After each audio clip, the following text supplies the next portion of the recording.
எல்லாருக்கும் வணக்கம். நான் சிவ விவேதா. இன்னைக்கு நம்ம புறநானூற்றில் 199ஆம் பாடலுக்கான விளக்கத்தை தெளிவாக தெரிஞ்சுக்கலாம். இதுவரைக்கும் இந்த சேனலை சப்ஸ்கிரைப் பண்ணாதவங்க சப்ஸ்கிரைப் பண்ணுங்க, பக்கத்தில் இருக்கிற பெல் ஐக்கானை கிளிக் பண்ணுங்க.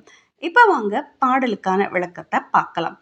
புலவர் பெரும்பதுமனார் பரிசில் வேண்டி பாடுகிறார்.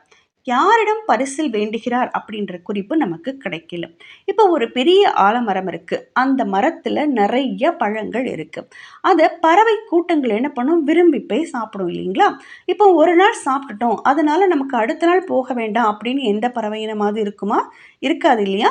தினந்தோறும் விரும்பி போய் அந்த மரத்துல சாப்பிட்றது மாதிரி தான் இந்த கொடையாளி இருக்காங்க இல்லையா, கொடை வழங்கக்கூடிய அவங்க கிட்ட இந்த இரவலர்கள், அதாவது வறுமையின் காரணமாக எனக்கு இந்த பொருளை தாங்கன்னு கேட்கக்கூடியவங்க என்ன பண்ணுவாங்க, இந்த பறவை இனங்கள் போகிற மாதிரி விரும்பி போய் அதுக்கு அவங்க கிட்ட என்ன பண்ணுவாங்க, கேட்பாங்க.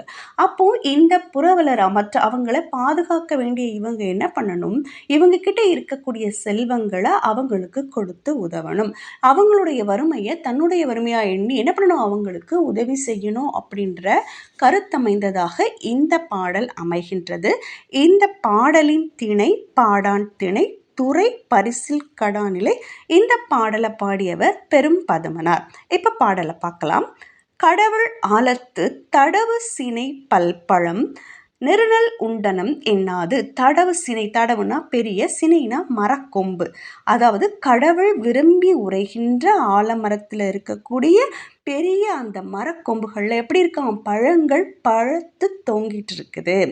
இதனை நெருநல் உண்டனம், நெருநல்னா நேற்று தான் சாப்பிட்டோமே அப்படின்னு நினைக்காது, பின்னும் செலவு ஆனாவே கலிக்கொள் புள்ளினம். கலினா ஒலி, அந்த ஒலியை எழுப்பக்கூடிய அந்த பறவை கூட்டங்கள் என்ன பண்ணும், விரும்பி போய் மீண்டும் மீண்டும் சாப்பிடும்.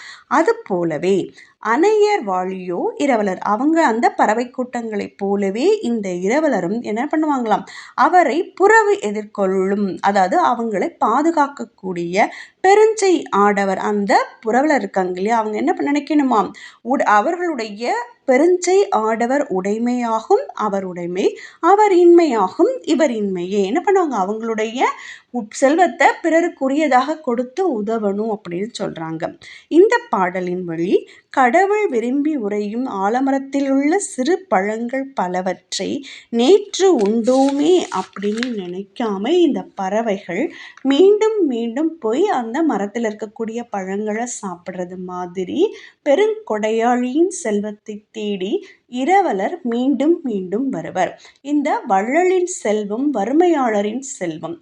அந்த இரவலருடைய வறுமையை இந்த வள்ளல் அவங்களுடைய வறுமையாக நினைத்து அவங்களுக்கு உதவி செய்யணும் அப்படின்றத இந்த பாடல் உணர்த்துது.